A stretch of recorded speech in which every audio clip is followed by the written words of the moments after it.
sur la bande-annonce en scrollant sur Netflix. Et en gros, c'est un peu un Casper en fait, mais avec des chiens. Voilà. L'esthétique ressemble beaucoup à Casper, même si les effets spéciaux sont pas ouf. Et en fait, à peu près tous les ans, je crois que Netflix sort une série jeunesse un peu comme ça, avec peu de budget, avec des effets spéciaux pas ouf, une histoire, pas forcément qu'elle est pas ouf, mais je sais pas, pas l'histoire du siècle.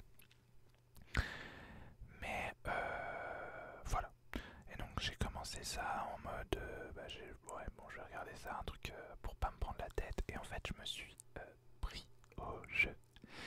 Et j'ai regardé toute la saison assez rapidement. Voilà. Donc j'ai regardé ça il y a 3 mois, je dois vous avouer que j'en ai plus énormément de souvenirs. Donc c'est pas forcément une série qui marque du coup. Mais voilà, pour passer le temps, un truc sympa sans trop de prise de tête. Voilà, c'était plutôt rigolo. Ensuite, on a The Sandman. Voilà, adapté des BD de Neil Gaiman, que j'adore Neil Gaiman. Et j'ai absolument adoré cette série. Voilà. Elle est très originale déjà, visuellement c'est magnifique. La voix de l'acteur principal, rien que sa voix me donne des frissons. Alors je sais pas si ça m'a fait de la l'ASMR ou quoi, mais voilà, en VO je précise. Ouais, j'étais très surpris par sa voix, je sais pas pourquoi, mais ça m'a... Voilà. L'esthétique est magnifique, l'histoire est assez complexe, mais surtout j'ai beaucoup aimé la façon de raconter en fait. C'est très perturbant on va dire, parce que ça suit pas du tout les codes de narration habituels en série je trouve. Mais ça suit ceux des BD, j'imagine, je suis un peu habitué aux comics. Et c'est un peu comme ça que ça se passe, on fait une histoire puis ça enchaîne un peu brutalement entre guillemets. Et du coup, ça donne vraiment des épisodes assez différents, avec des ambiances différentes, des histoires différentes, même s'il y a un fil rouge quand même. Il y a un épisode que j'ai pas tellement aimé, je crois que c'est l'épisode 5, où ça se passe dans un diner, dans un restaurant américain. Et c'était très confus, c'était très long et très gore. Et en plus, j'ai pas compris la fin, en fait. Donc voilà. Mais sinon, j'ai vraiment aimé. C'est très poétique, c'est très... ça apporte énormément de réflexion sur énormément de sujets. C'est extrêmement queer aussi. Il y a beaucoup de personnages queer. Voilà. Voilà. C'est très diversifié aussi. Bon, il y a Jenna Coleman, j'adore Jenna Coleman. Il y a Gwendoline Christie, j'adore Gwendoline Christie. Voilà. Et du coup, il y a aussi un épisode bonus à la fin qui est sorti un peu après, qui est assez étonnant. Alors, c'est 2 épisodes où c'est un seul avec 2 parties, je sais plus. Mais la première partie, c'est un dessin animé en fait, avec des chats. Et je sais plus trop comment ça se passe, mais c'est une chatte qui en fait prêche la bonne parole auprès des autres chats.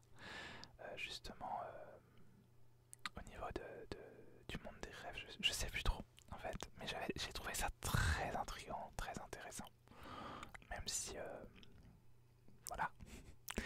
Et l'autre épisode, ça parle d'une muse qui est capturée par un auteur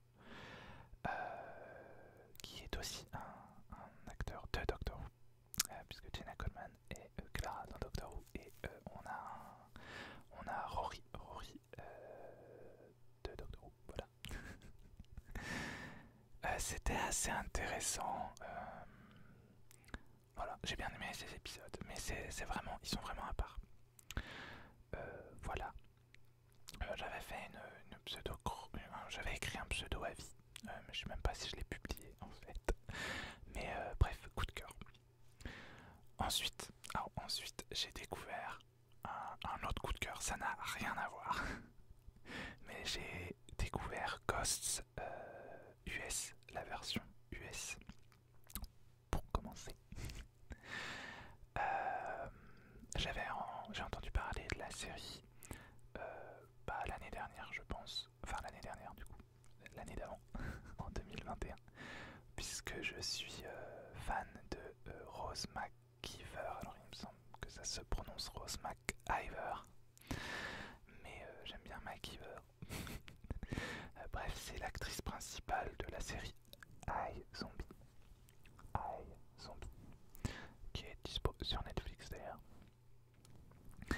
Et en fait, c'est une série comique, une sitcom avec des épisodes de 20 minutes. Et donc c'est un couple qui hérite d'une vieille maison. Bon, c'est la fille qui hérite de la maison, mais bref, c'est le couple quand même du coup puisqu'ils sont mariés. Et en fait cette maison elle est hantée. Voilà. Sauf que ce sont des fantômes. Enfin, ils n'ont pas vraiment d'interaction. Ils peuvent pas vraiment avoir d'interaction avec le monde des vivants. Sauf que notre héroïne, et j'ai complètement oublié son nom, Sam, voilà. Sam a un accident. Elle tombe dans les escaliers. C'est un peu de la faute des fantômes quand même. Et elle est plusieurs jours dans le coma, etc. Et quand elle revient dans la maison, eh bien elle a la capacité de voir et de communiquer avec ses fantômes. Et je trouve cette série génialissime. Elle est à mourir de rire et en même temps, presque chaque épisode me fait pleurer. C'est vraiment, j'ai eu un gros coup de cœur pour cette série. J'ai dévoré la saison 1 en quelques jours. C'est hyper inventif, je trouve. Alors c'est une série adaptée d'une série anglaise, mais j'en parlerai après. Parce que j'ai tellement adoré la version américaine que je me suis jeté sur la version britannique. Mais du coup c'est très inventif, j'aime beaucoup. Surtout dans le premier épisode, en fait, ils prennent un peu les clichés des films d'horreur, mais ils retournent enfin, les clichés des fantômes en tout cas, et des films d'horreur sur les fantômes, ils les retournent un peu pour s'en moquer. J'ai trouvé ça très intelligent, très bien fait, très drôle. Et voilà. Et la force aussi, c'est que en fait, on a des fantômes de plein d'époques différentes. On a un viking, on a un natif américain, on a une flower child qui s'appelle Flower d'ailleurs, donc une hippie quoi. On a un soldat alors je pense que c'est la guerre de sécession, mais je suis pas certain. On a qui d'autre? On a un personnage moderne. Je pense qu'il est mort du coup dans les années 90. Voilà. On a qui d'autre? On a oui, on a je ne sais pas comment dire, mais l'ancêtre du coup de Sam en tout cas, à qui appartenait la maison. Et qui est donc une femme du 18e siècle, je pense, 17e ou 18e siècle. Très écrit, voilà. Comment dire, je ne trouve pas mes mots, mais voilà.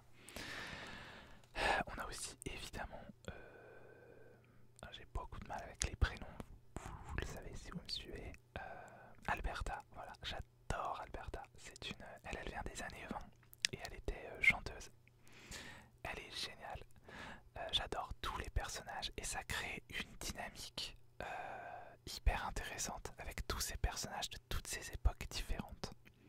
Voilà, et c'est évidemment super intéressant de voir ces personnages interagir, mais aussi interagir avec Samantha, qui est donc eh bien, une personne vivante déjà et moderne du coup. J'adore son mari Jay, il est génial. Et en plus, j'adore parce que dès le début, elle lui dit tout quoi, il se cache rien et il la croit et tout, enfin, c'est vraiment génial. Voilà, gros coup de cœur en tout cas pour cette série. Ensuite, du coup, bien la version britannique. Alors, j'ai eu beaucoup de mal à rentrer dans cette histoire-là. Alors, je pense que c'est parce que j'ai vu la version américaine avant et que le premier épisode est très similaire sur plein de points. Mais à l'anglaise, voilà, comprendra qui pourra. Et je sais pas, j'ai eu beaucoup de mal à rentrer dedans. Par exemple, pour certains personnages, en fait, après c'est forcément différent parce que les séries britanniques ont beaucoup moins d'épisodes. Il n'y a que 6 épisodes par saison, je crois, sur cette série-là. C'est très peu. Alors que pour la version américaine, dans la première saison, il y a 18 épisodes en tout cas. Je sais pas combien il y en aura dans la deuxième. Voilà. Mais du coup, dans la série américaine, ils prennent un peu plus le temps de nous présenter les personnages. Alors que dans la version anglaise, dès la première saison, donc dans le troisième épisode, on nous raconte l'histoire d'un des fantômes. Sauf que, comme ça fait que 3 épisodes en fait, moi j'ai pas été touché des masses, en tout cas par cette histoire, parce que on connaît pas le personnage, on n'a pas pris le temps d'apprendre à le connaître, à l'apprécier. En 3 épisodes, c'est très court, surtout avec autant de personnages. Voilà. Mais arrivé à la fin de la saison 1, je pense, là, saison 1, peut-être saison 2, je sais plus, j'ai voulu continuer. Parce que j'avais tellement adoré la version américaine que je me suis dit c'est pas possible de pas aimer cette version-là, qui est quand même à la base du truc. Et après, je suis tombé dedans et voilà, j'ai tout dévoré. C'était, voilà. Et c'est très amusant à voir parce que en fait ils ont très bien adapté ça aux États-Unis, je trouve, parce qu'ils ont pris un peu la même essence au niveau des personnages, mais en les transposant à l'américaine et à l'histoire américaine. Du coup, je trouve ça très intelligent de la part de l'adaptation, en tout cas. Du coup, il y a des personnages très similaires, mais en même temps très différents, et je trouve ça génial. Par exemple, le soldat de la guerre de sécession, dans la version originale, c'est un soldat de la Seconde Guerre mondiale.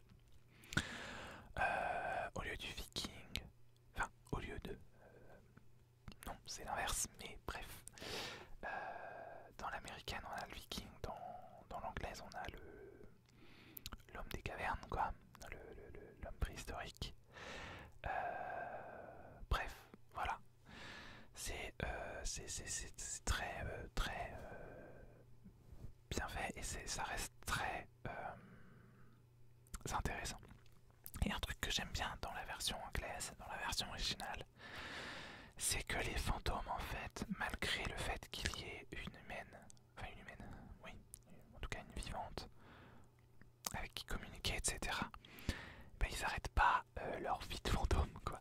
Parce que dans la version américaine, ça tourne énormément autour de Sam et de l'interaction entre les fantômes et Sam. Alors que dans la version anglaise, c'est beaucoup plus... ils continuent un peu à faire leur vie de temps en temps, même si ça tourne aussi évidemment beaucoup autour de l'interaction avec Sam du tout, d'ailleurs, et les personnages sont très différents aussi. Mais voilà, bref, en tout cas, je vous invite largement à découvrir cette série, que ce soit l'américaine ou la version originale anglaise, parce que moi en tout cas c'est un gros coup de cœur et voilà. C'est une des rares séries d'ailleurs, la version américaine, que je regarde et bien au rythme de la version américaine. Je faisais ça, je ne fais ça en fait qu'avec Doctor Who. Je faisais ça, j'ai essayé en tout cas de faire ça avec le Arrowverse, mais c'était beaucoup trop compliqué, ça m'a saoulé. Et en général, ça me saoule en fait de suivre le rythme américain. Surtout qu'ils font plein de pauses, enfin c'est très chiant. Mais là, non, je peux pas attendre que toute la saison soit dispo. Il me faut vraiment, voilà, dès qu'un épisode est dispo, je le regarde. Voilà, mais bah en parlant de Doctor Who. Ensuite, donc tout ça c'est en octobre que j'ai regardé tout ça. Et toujours en octobre du coup. Doctor Who, The Power of the Doctor. Donc l'épisode, le dernier épisode de Jodie Whittaker dans le rôle du Docteur. Et c'est un épisode d'1h30 qui, en plus de ça, célébrait en fait les 100 ans de la BBC. Donc la chaîne anglaise qui diffuse Doctor Who depuis les années 60. Voilà, et j'ai tout simplement adoré cet épisode. C'était vraiment génial. En fait, c'est tout ce que j'aime dans Doctor Who. Il y a du what the fuck. Il y a plein de personnages. Il y a le Docteur qui est génial. Les compagnons, des retours de compagnons, des compagnons classiques de la série avant la série de 2005. Ça c'est génial. C'est super bien fait. Plein de surprises. Je vais pas spoiler si vous l'avez pas vu. Plein de surprises vraiment géniales. C'est vraiment un épisode en fait pour les fans, fait par un fan, parce qu'il est fan de Doctor Who depuis très longtemps, Jim Knowles. Et voilà. Alors du coup, c'est pas un épisode parfait. Il y a peut-être du fanservice, oui, mais moi j'aime bien le fanservice. Et je trouve que là, en plus, il est bien fait, ce fanservice. Et voilà, bref. J'ai adoré. Adoré.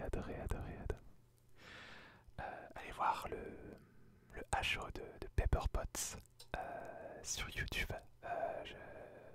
Dans mon souvenir, ils disent exactement ce que je pense en fait de l'épisode. Voilà. Ensuite, j'ai regardé, la saison 2 de Dead End, qui est un dessin animé qui se passe dans un parc d'attractions et où en fait il y a un portail,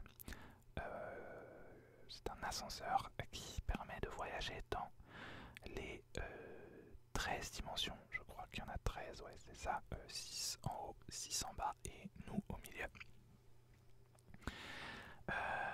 Donc ça, il y a de la magie, il y a des anges, des démons, des créatures surnaturelles, un chien qui parle. Voilà, beaucoup de diversité à tous les niveaux. Et ça c'est génial et c'est super bien fait. En même temps, c'est écrit par des concernés, donc forcément ça aide. C'est adapté d'une BD d'ailleurs. Je vous en parlerai parce que j'ai lu la BD. Donc je vous en parlerai dans une autre vidéo de cette BD. Mais j'ai adoré cette saison 2. Je crois que je l'ai aimé encore plus que la saison 1. Alors, il y a des plot twists que j'ai vu venir dès le début. mais d'autres non d'ailleurs. Il y en a un concernant l'identité de Shirley. Ça, je l'avais pas vu venir du tout. En tout cas, pas avant le dernier moment, ça c'est sûr. Mais oui, oui, oui, voilà. Je sais même pas trop quoi dire de plus à part que j'ai adoré, c'est super bien écrit. C'est à la fois drôle, mais en même temps c'est engagé, ça parle de plein de thématiques différentes. C'est what the fuck, c'est tout ce que j'aime en fait. Il y a du surnaturel, voilà. C'est, j'ai beaucoup aimé. Voilà. Je crois qu'il y a deux trois choses que j'ai moins aimées au début de la saison peut-être. Je sais plus. Mais globalement, je crois que c'est pas loin d'un coup de cœur quand même. Ensuite, toujours en octobre, j'ai beaucoup regardé de choses en octobre. J'ai regardé The Brave Ones. Alors, je ne sais plus du tout l'origine, le pays d'origine de cette série. C'est sur Netflix, hein. La majorité de ce que je regarde c'est sur Netflix, hein. Je le dis pas à chaque fois, mais oui, quasiment tout. Donc The Brave Ones, je sais plus du tout l'origine de cette série, mais j'ai vu la bande-annonce pareil en scrollant sur Netflix et je l'avais mis dans ma liste pour Halloween. Et donc c'est donc la légende d'un village où il y a l'arbre de la vie et il y a donc les Brave Ones, comment ils disent en français, les intrépides je crois, qui sont en fait tout simplement des dieux et des déesses incarnés normalement donc dans des humains. Et on va suivre le retour du coup d'une de ces intrépides. Et on va suivre l'histoire de cette personne. Voilà, me demandez pas les noms des gens. Si c'est d'ailleurs ah je sais plus, Ntiki. Ah je me souviens, je suis fort. J'ai tellement de mal avec les prénoms que je suis content quand j'en retrouve un. Donc c'est Ntiki, il me semble. Voilà. Alors, globalement, j'ai beaucoup aimé la série. J'ai beaucoup aimé l'idée de base. Vraiment. C'était très sympa, assez original, malgré deux trois trucs moins originaux, comme par exemple le village, le village pauvre où des promoteurs veulent virer tout le monde et tout raser pour faire un hôtel ou je sais plus, je crois que c'est un casino là. Ça c'est dans tellement de films et de séries que je ne peux même pas le donner un chiffre, mais voilà. Mais sinon c'est assez original, les acteurs sont pas mal, l'histoire est pas mal, mais en fait j'ai trouvé que c'était trop... En fait pour moi la saison 1 c'est un prologue, voilà, c'est pas la vraie histoire. On a le tout début de l'histoire et c'est à la toute fin que pour moi ça commence, mais du coup la saison est finie. Donc j'espère qu'il y aura une suite parce que voilà. Du coup, je sais pas donner de vrai avis sans avoir vu une suite potentielle parce que pour moi c'est juste un prologue. Donc c'est vraiment, j'ai beaucoup aimé, mais j'ai pas l'histoire en fait. Voilà. Ensuite, j'ai regardé, oui, toujours en octobre, malgré tout, Musclor et les maîtres de l'univers, un dessin animé sur Netflix. Et donc la saison 3, je voulais pas regarder parce que j'ai détesté la fin de la saison 2. Mais finalement, bon, j'ai dû regarder parce que j'avais la flemme de trouver autre chose et puis bon, voilà. Et finalement, et ben j'ai bien aimé la saison 3. Bah vous voyez, j'ai pas tellement de souvenirs en fait de la saison. Je sais que j'ai bien aimé, c'était pas non plus un coup de cœur ou quoi, mais j'ai bien aimé. Les personnages sont sympas, bon c'est vraiment le coup. Voilà, en fait, c'est une gentille qui devient méchante à la fin de la saison 2, mais pour une raison ridicule.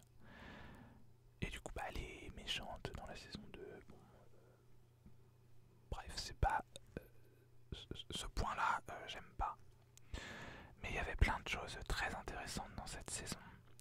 Et en plus, elle peut servir de conclusion. Même si on a quelques ouvertures à la fin.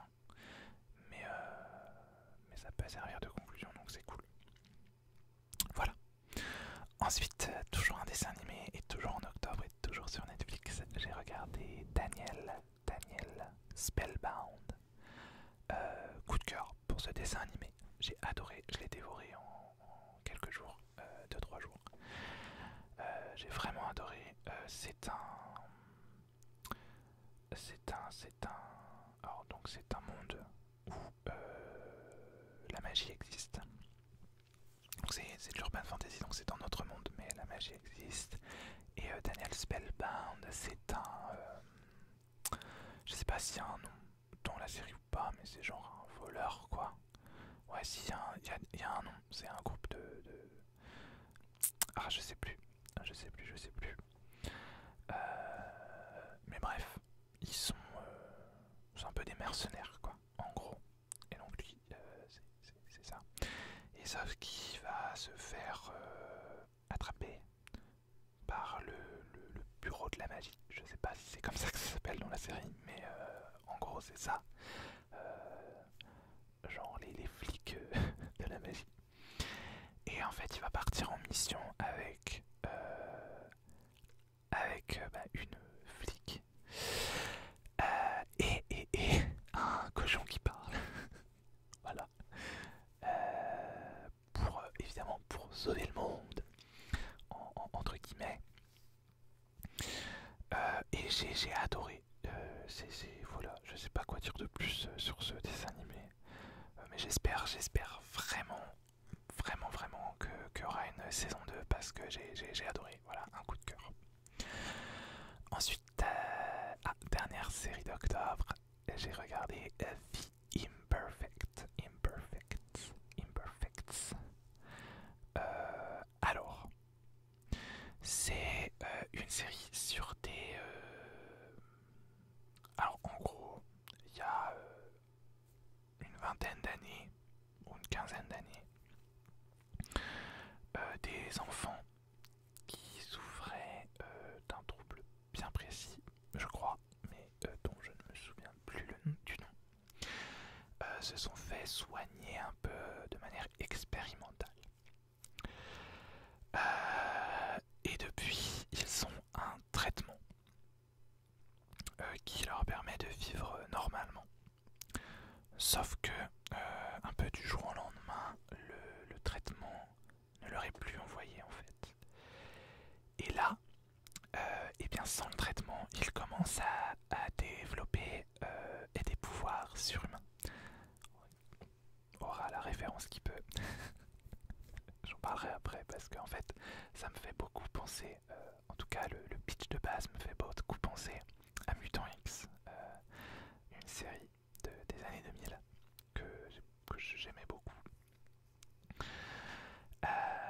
Et c'est un peu ça, c'est un peu des espèces de mutants parce qu'on a le pitch de base. Alors la série n'a rien à voir, mais le pitch de base avec le scientifique qui a modifié les gènes, voilà, et du coup ce sont un peu des mutants. Ça m'a beaucoup fait penser à Mutant X.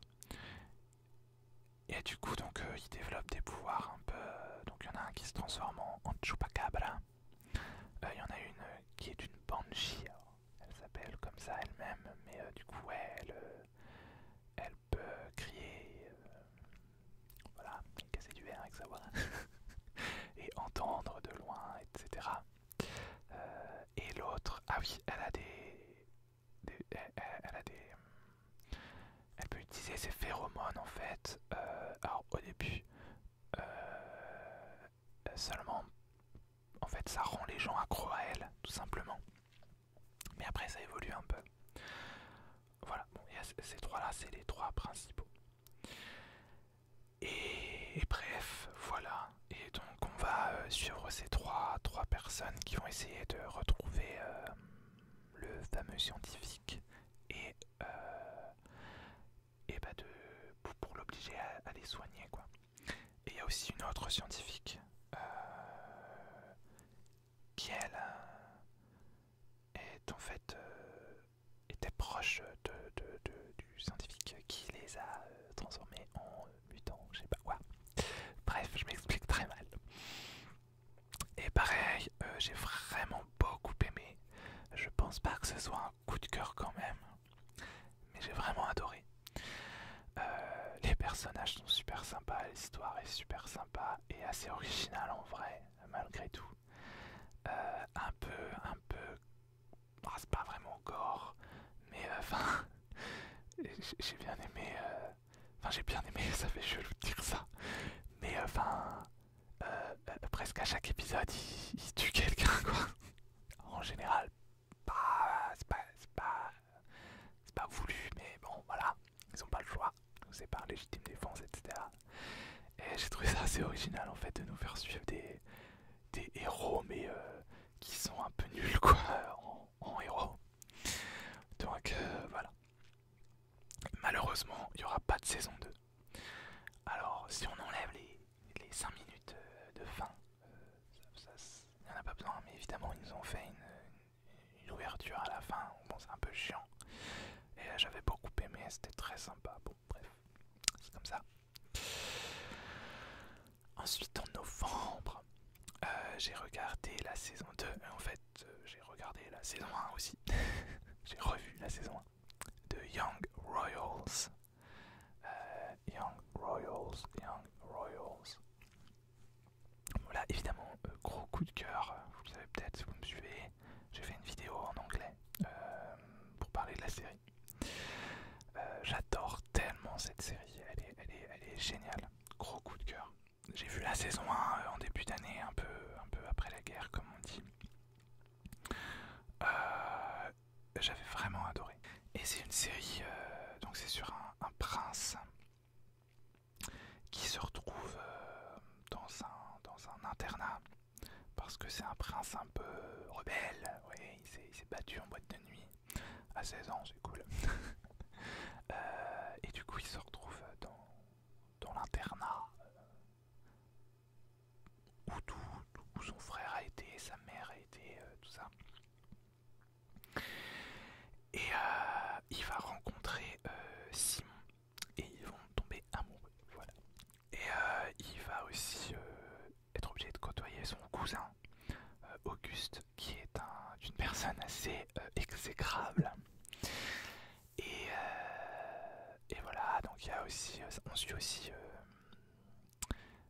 une autre de leurs amies, mais j'ai oublié son prénom, que j'adore pourtant ce personnage, qui évolue beaucoup d'ailleurs tout au long de la série. Et j'adore ce personnage. Félix. Elle est géniale. Au début, on sait pas trop si on l'aime, mais croyez-moi, plus ça avance, plus on l'aime. Et aussi, il y a aussi la sœur de Simon, qui est un personnage assez intéressant. Voilà. Que beaucoup n'aiment pas. Enfin, surtout après la saison 2, du coup. Mais moi, je la considère un peu comme une victime, une victime en fait. Donc, j'ai un peu du mal à ne pas l'aimer. Comment dire ça? J'ai un peu du mal à la détester, plutôt. Voilà. Donc voilà. Mais ça, c'est tout autre chose.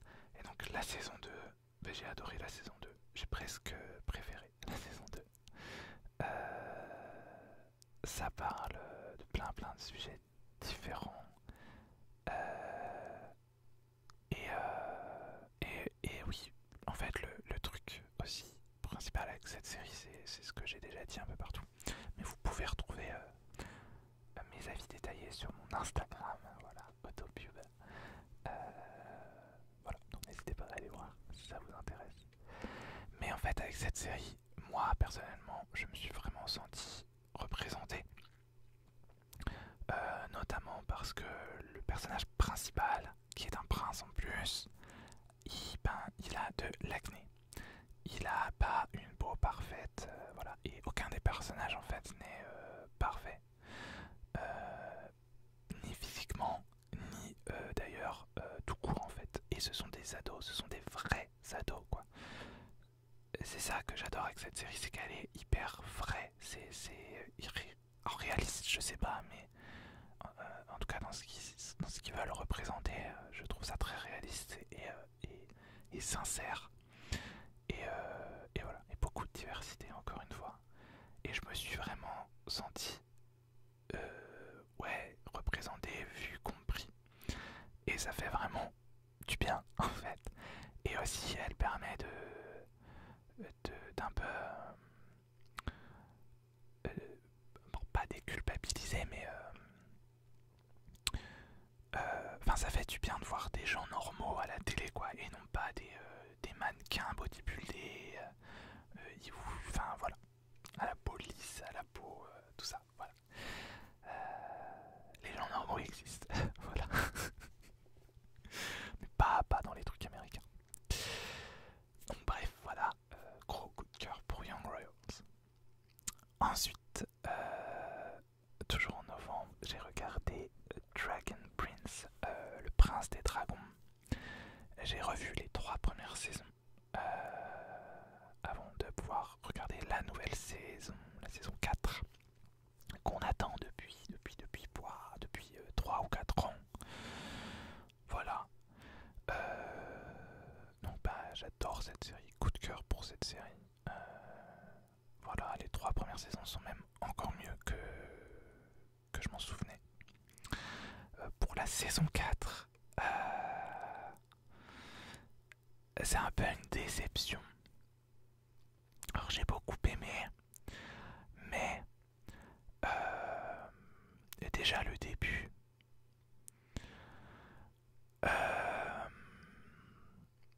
comment dire, en fait les intrigues sont un peu comment dire, c'est pas vraiment logique, enfin c'est un peu on sépare eux, mais on sait, enfin la raison est un peu débile. On va là, mais on sait pas trop pourquoi. Enfin je sais pas, c'était j'ai pas trouvé ça aussi bien que les premières saisons. Au niveau de l'intrigue vraiment, donc c'est un peu ballot. Après, je trouve ça super sympa parce qu'on est plusieurs années après et du coup en dessin animé, bon après dans les 3 premières saisons il se passe que quelques semaines, hein, donc c'est normal que les personnages, enfin quelques semaines, peut-être quelques mois plus tôt, mais bref, il se passe pas 10 ans quoi. Donc les personnages ne changent pas physiquement, etc. Donc je trouve ça génial dans les animés quand ils font ça, qu'ils font évoluer les personnages physiquement aussi. Et du coup c'est très cool de ce niveau là. Il y a autre chose que j'ai pas forcément aimé. Oui, c'est en fait c'est un peu le même truc que pour The Brave Ones. C'est que on a l'impression que c'est un prologue en fait, que la vraie histoire est pas là. C'est une fois que la saison est finie qu'on se dit ouais c'est bien, ça commence, mais non c'est fini, il faut attendre encore pour une autre saison. Bon là au moins on sait qu'il y aura 6 saisons en tout, 6 ou 7 je sais plus, 6 c'est sûr. Mais voilà. Après j'ai quand même beaucoup aimé, j'ai passé un très bon moment, hein, voilà, mais j'ai trouvé ça moins percutant, voilà, moins percutant que les autres saisons. Après c'est peut-être l'anticipation, enfin l'attente aussi qui fait ça. On attendait tellement cette saison que du coup on attendait trop de choses peut-être, je ne sais pas. Ensuite, et je vais pas pouvoir faire les films dans cette vidéo je crois, hein, parce qu'il me reste encore 1, 2, 3, 4, 5 séries, donc voilà. Ensuite, donc j'ai regardé la saison 1 de Obey Me. Alors, c'est l'histoire en fait, c'est que j'ai téléchargé un jeu en juillet ou en août, je ne sais plus. Je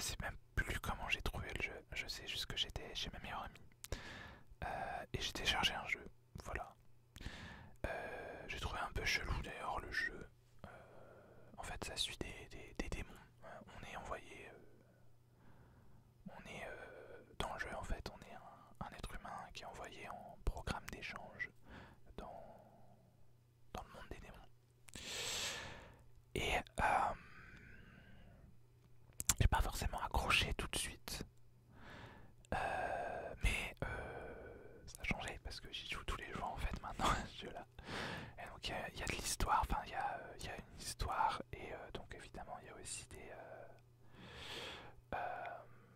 mais ça marche en fait un peu comme un espèce ouais, une espèce de BD animé. C'est pas du tout une BD mais dans l'idée quoi. On a les character design, les personnages dessinés avec bon, t'as le texte en dessous, etc. Voilà. Et je suis un peu devenu accro à ce jeu. Enfin, accro peut-être pas, mais ouais, j'y joue tous les jours. Et en fait, ils ont fait un animé. Voilà. Avec, bon, c'est des petits épisodes de 5 ou 10 minutes, je sais plus. Et voilà, c'est un bonus sympa, on va dire. Ça révolutionne rien du tout. Mais c'est assez sympa de voir les personnages d'un jeu auquel on joue animés et aussi complètement doublés et, et voilà, venir à la vie quoi, je sais pas. Voilà. Ensuite, toujours en novembre, j'ai regardé Romantic Killer, un animé aussi. Alors, j'ai vu la bande-annonce et j'étais là, mais what the fuck, qu'est-ce que c'est que ce truc? Et j'ai quand même regardé par curiosité.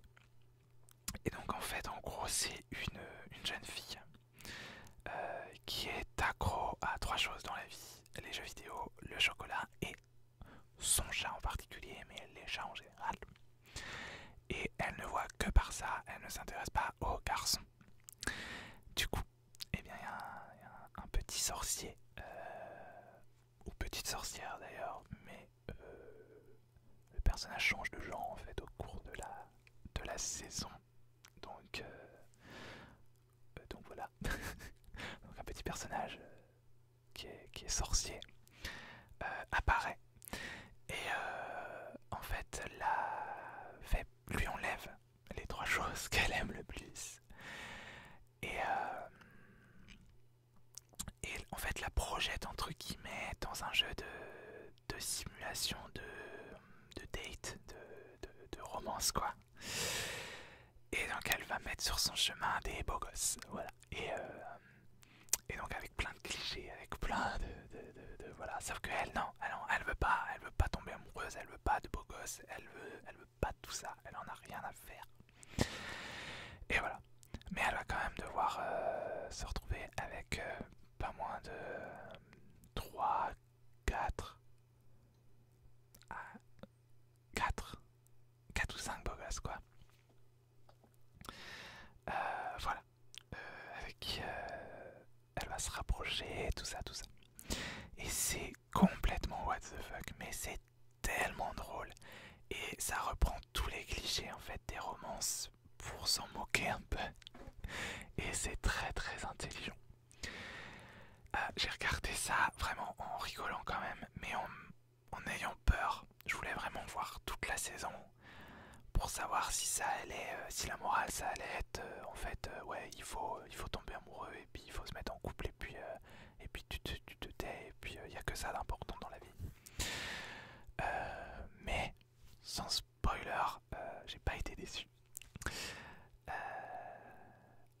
Et au contraire en fait, j'ai été très très très surpris par cet animé parce qu'on est vraiment tout le long sur un truc hyper léger, hyper voilà cliché mais en même temps dans le bon sens du terme parce que ça fait la guerre aux clichés tout en les utilisant, enfin, c'est vraiment très bien fait.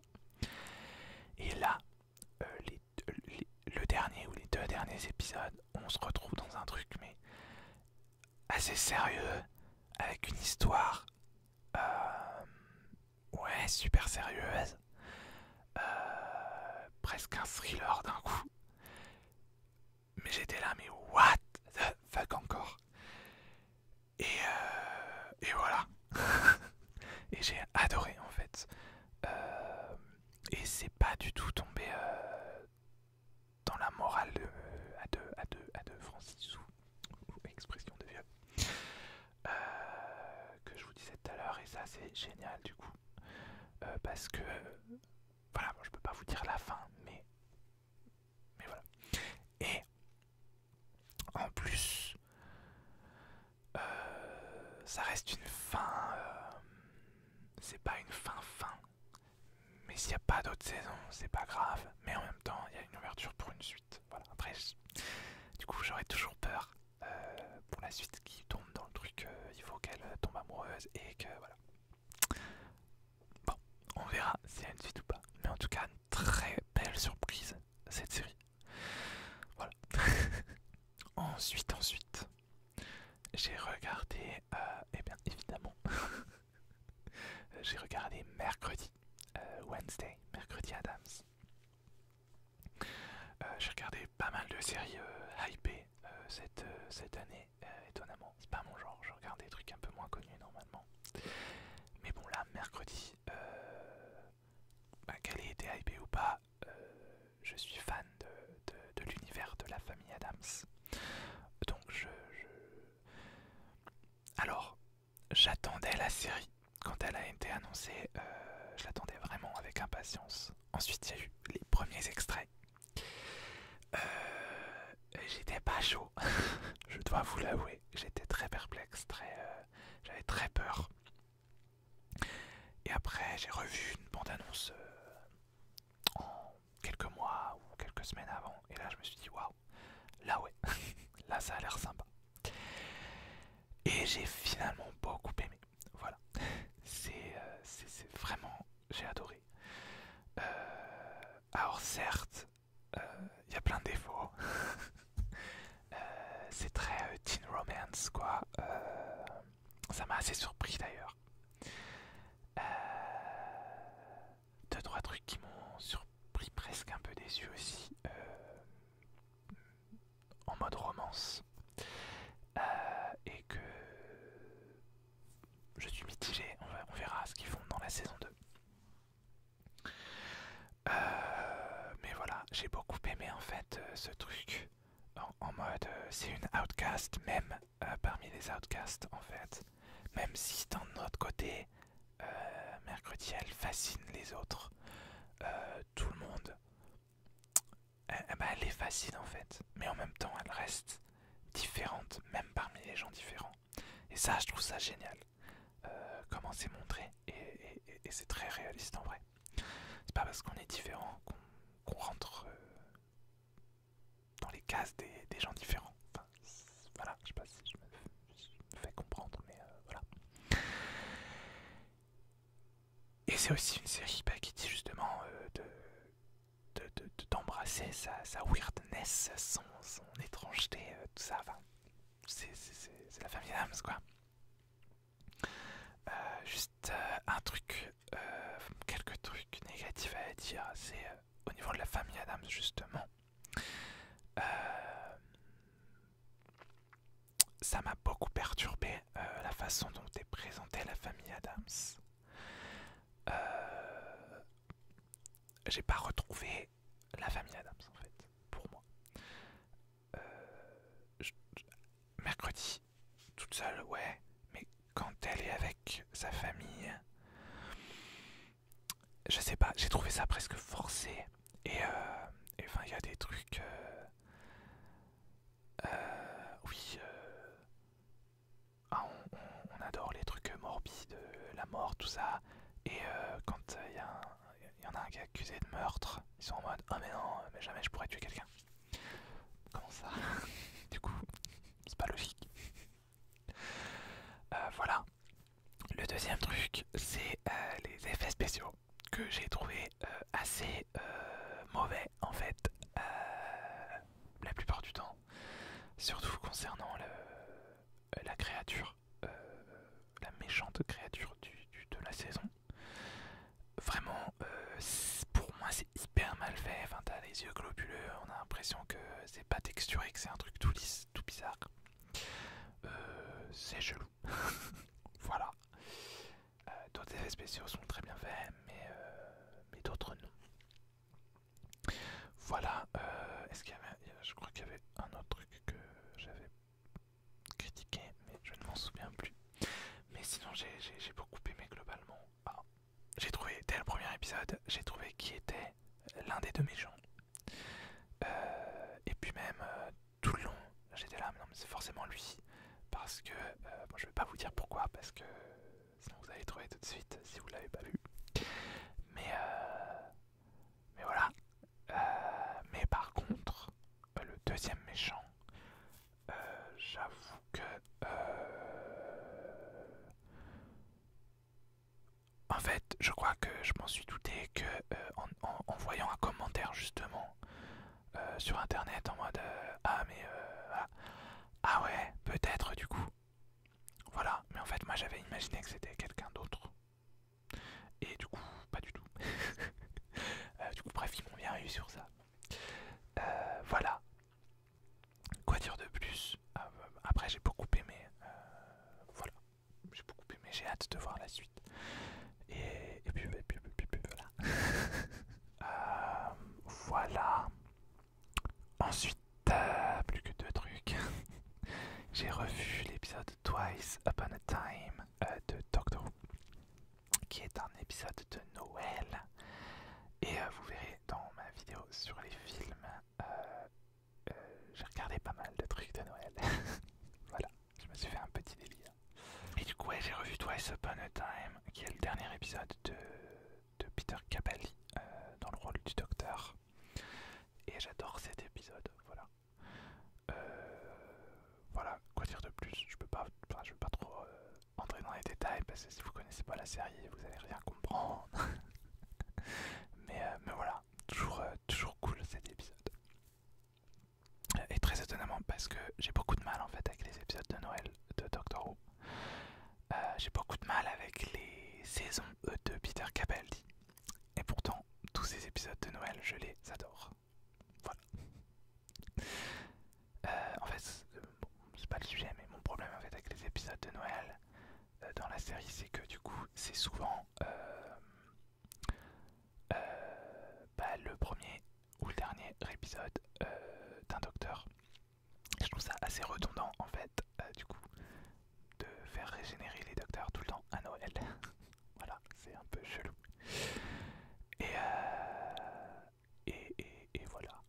Après, j'ai rien contre le concept en soi, hein, mais j'ai pas. Voilà, très intéressant ce que je raconte. Et enfin, du coup, dernière série de l'année que j'ai regardée le 31 décembre, c'est Smiley. Une série espagnole, c'est une romance entre deux garçons. En fait, j'aime pas faire ce genre de comparaison, même si je le fais souvent. Mais c'est un peu un Heartstopper pour adultes, entre guillemets. Hein, parce que Heartstopper c'est aussi pour les adultes, c'est pas le public visé de base.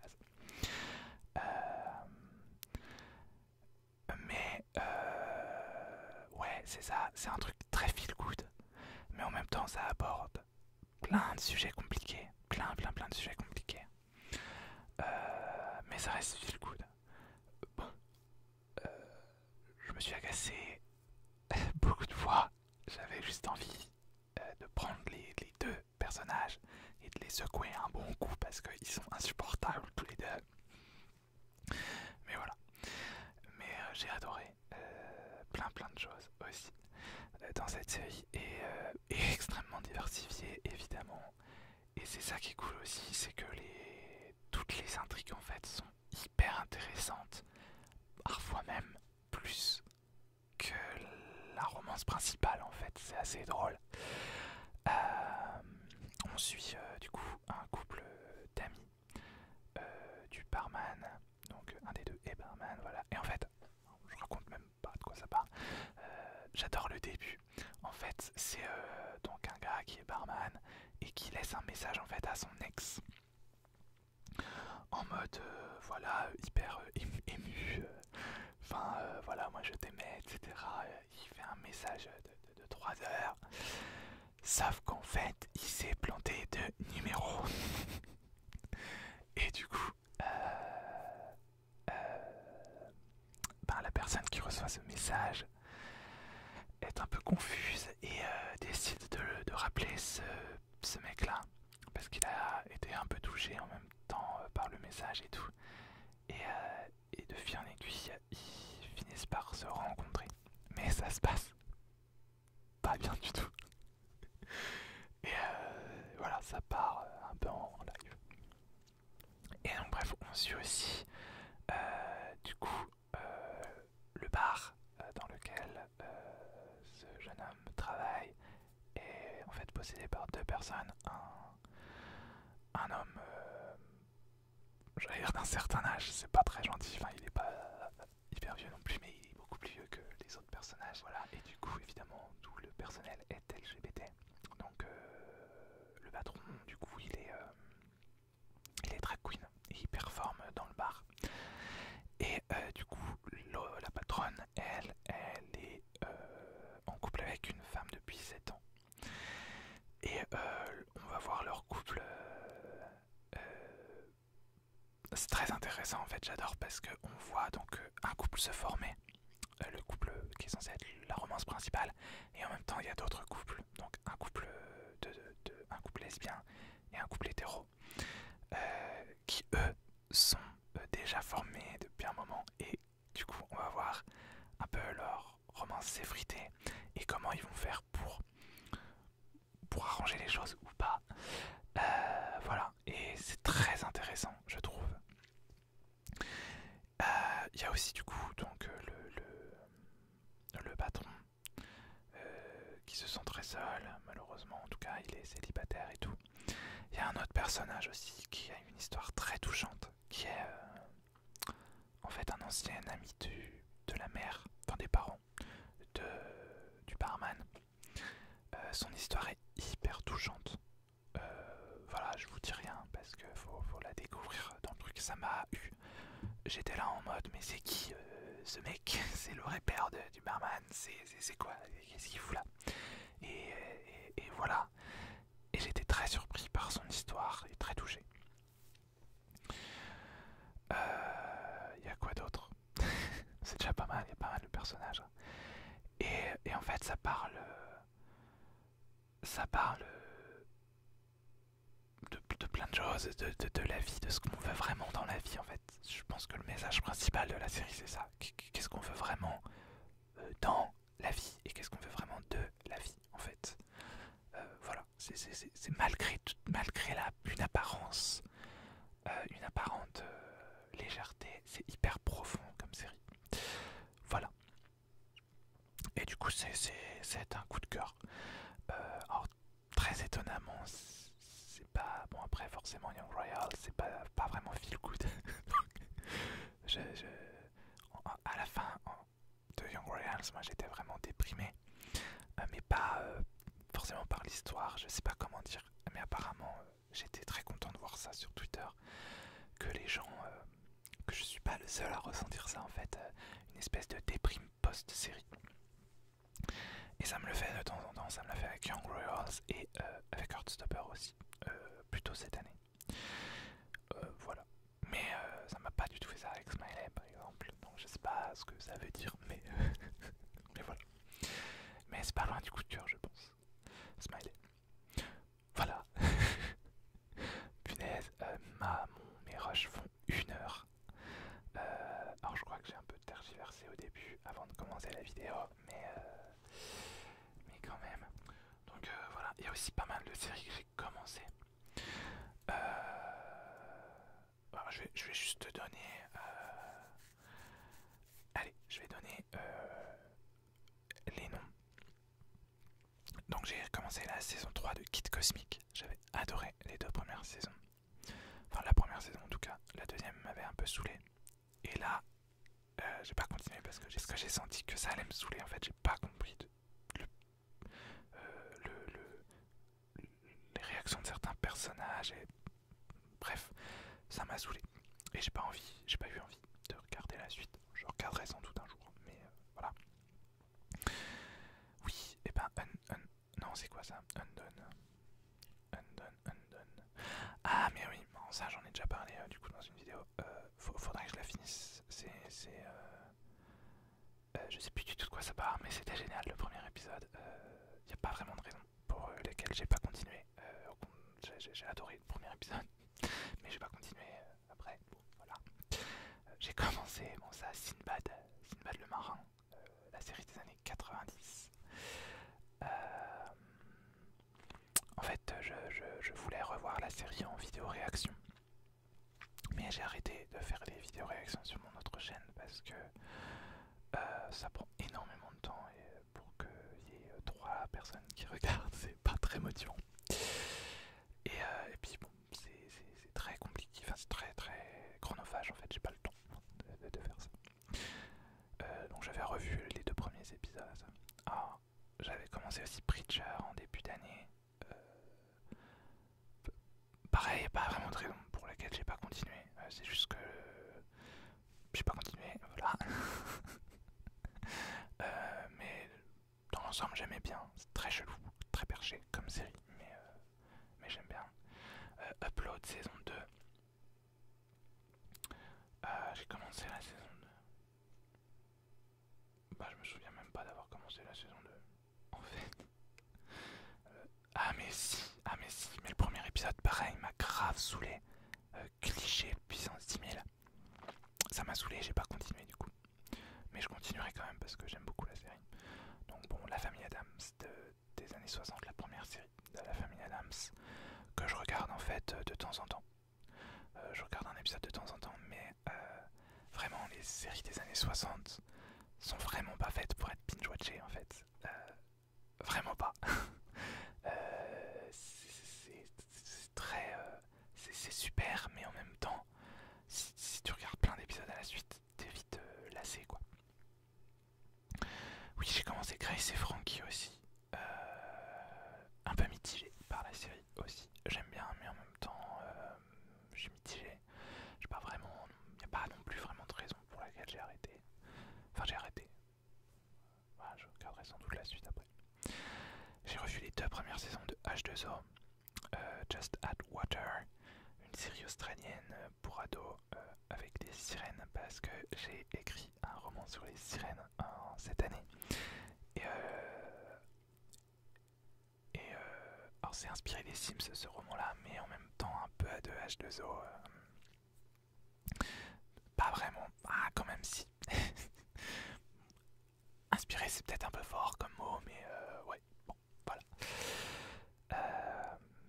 J'ai pas continué la saison 3. Pourtant, j'avais adoré la saison 3 quand je l'avais vue, mais là, ça m'avait saoulé. Je sais plus trop pourquoi. Voilà. Ensuite, bon, Stargate SG1, ça, j'ai commencé en mai. Je suis à la moitié de la série. Littéralement, le dernier épisode que j'ai vu, c'était le 100e épisode. Donc je suis presque à la moitié, pile poil. J'ai arrêté, pourquoi? Alors je pense que j'ai arrêté parce que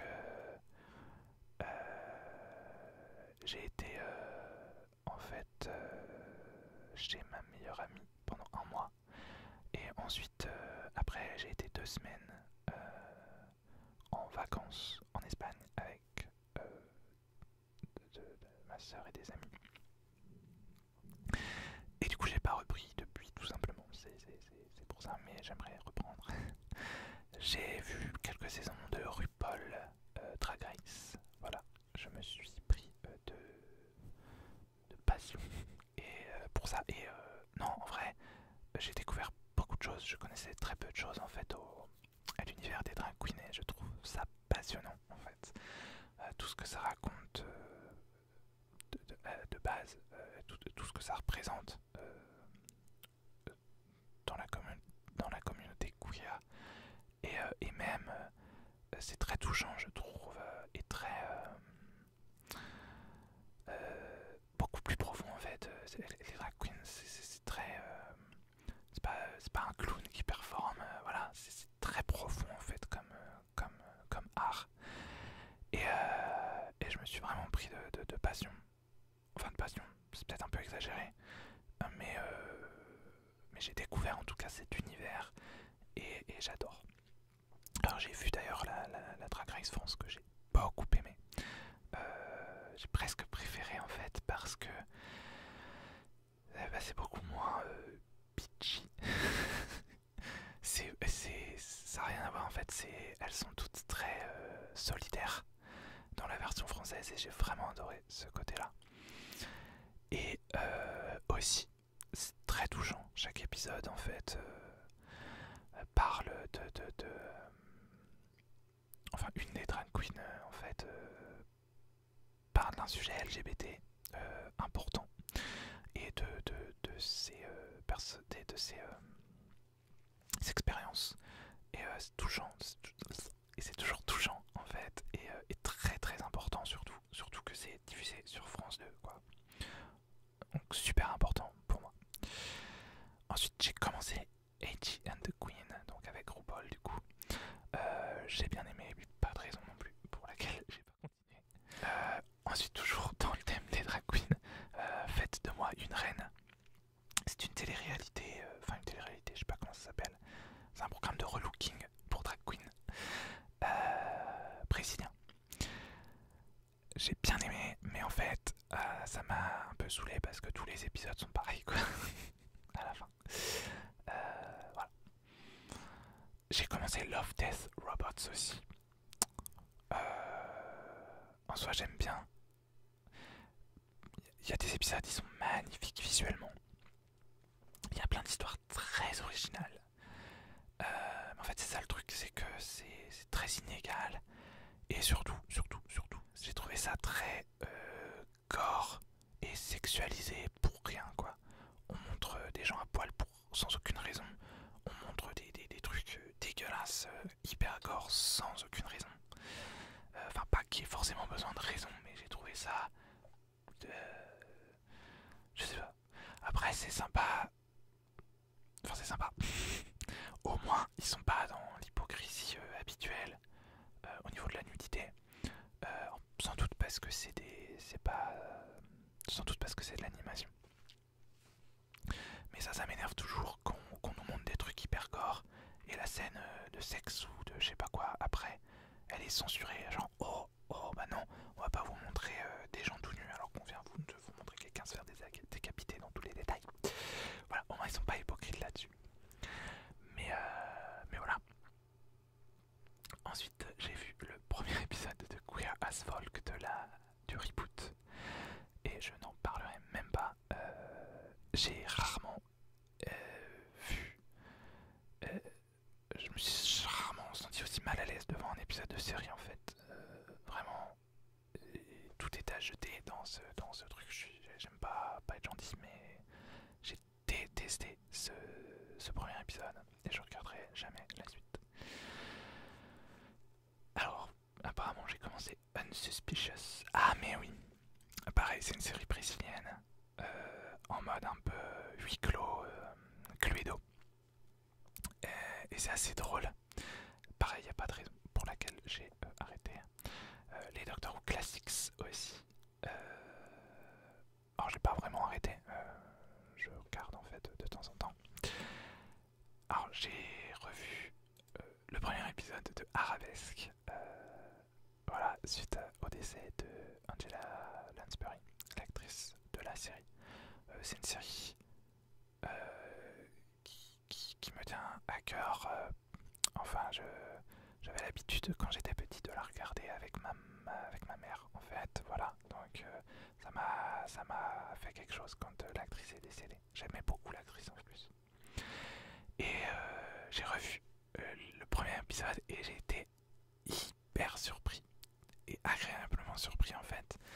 Alors certes, il y a des choses qui sont bien dans l'époque au niveau de l'histoire, mais enfin, c'est hyper moderne entre guillemets.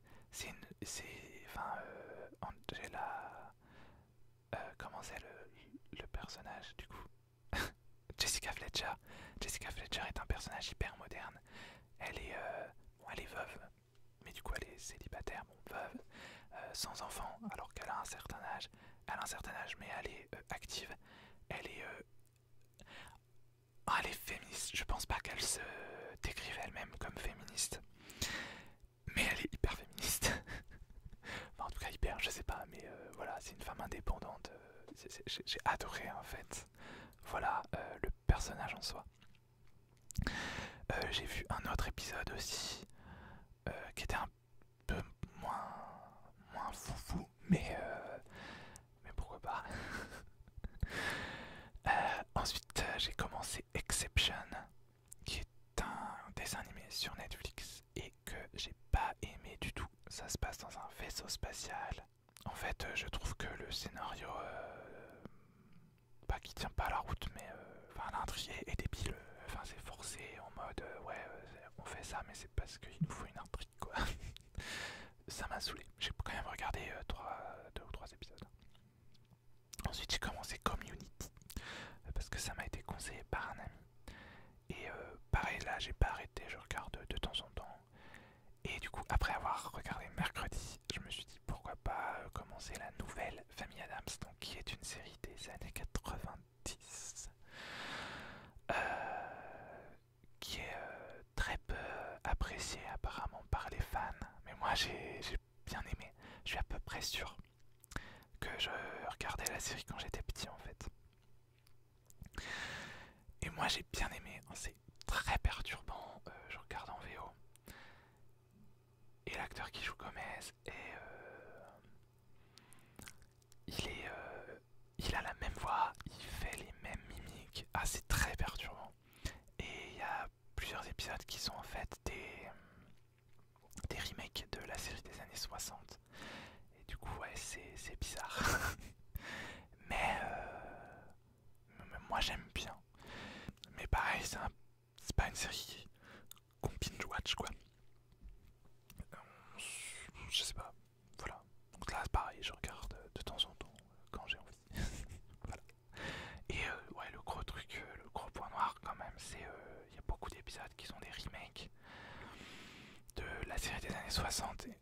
Et même si c'est intéressant, et que il y a un épisode d'ailleurs que c'est très bien fait, je trouve, comment ils ont adapté ça. Mais bon, voilà. Et voilà. Voilà. J'ai abandonné 3 dessins animés aussi. Hilda, je ne sais plus pourquoi, ça m'avait pas trop plu. Johnny Test aussi, je ne sais même plus de quoi ça parle ce truc. Et la quête des légendes, ça avait l'air super bien, mais j'ai trouvé ça très con. Voilà, soyons clairs. Du coup, j'ai pas continué. Voilà.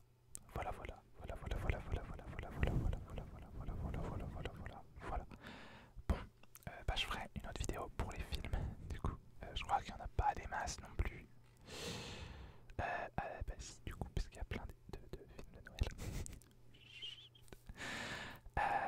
Du coup, on se revoit très bientôt pour parler des films et pour parler de plein d'autres choses. Je vais vous parler aussi de lecture. Et voilà. En attendant, merci d'avoir regardé cette vidéo et je vous fais